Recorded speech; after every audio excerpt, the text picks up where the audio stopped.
आज हम आपको एक ऐसे भक्त की कहानी सुनाने जा रहे हैं जिसने अपनी भक्ति, श्रद्धा और लगन से जगत जननी माँ दुर्गा के दर्शन पाए थे।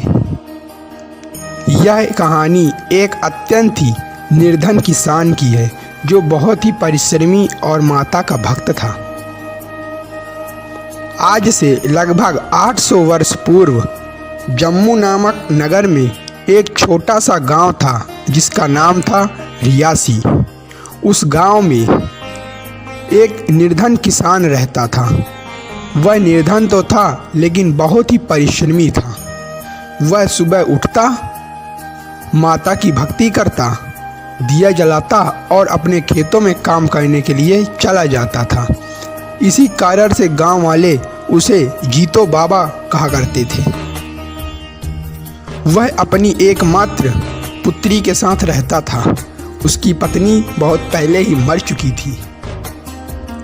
इसलिए जब वह सुबह माता के नाम का भक्ति करके खेतों में काम करने चला जाता था, तब उसकी पुत्री उसके लिए खाना बनाकर खेतों में ले आती थी।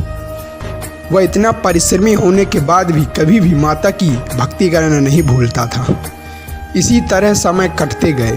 एक दिन वह सुबह जल्दबाजी में खेतों में चला गया और उस दिन वह माता की भक्ति करना भूल गया। जब उसकी पुत्री उसके लिए खाना लेकर आई तब उसने उससे कहा कि घर जाओ और सबसे पहले माता के पास उनकी दिया जलाओ, आज मैं भूल गया हूँ। इतना सुनते ही पुत्री तुरंत घर जाती है और दिया जलाती है।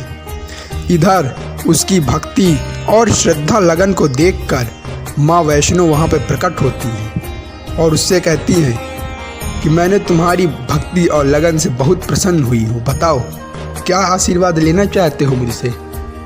जीतो बाबा ने कहा, आप तो जगत जननी है, आप सब जानती हैं, मुझे कुछ नहीं चाहिए।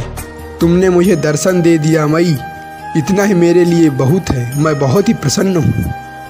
इतना सुनकर माता वैष्णो उसे मोक्ष का आशीर्वाद देकर वहाँ से चली जाती है। जीतो बाबा सोचता है कि माता के दर्शन तो मैं पा ही गया हूँ, अब मेरा जीवित रहने का क्या अर्थ निकलता है। उसने अपनी कुल्हाड़ी अपने गले में मार ली और वहीं पे मर गया। जब उसकी बेटी उसके लिए खाना लेकर आई और उसने अपने पिता का ऐसे मरा हुआ हाल देखा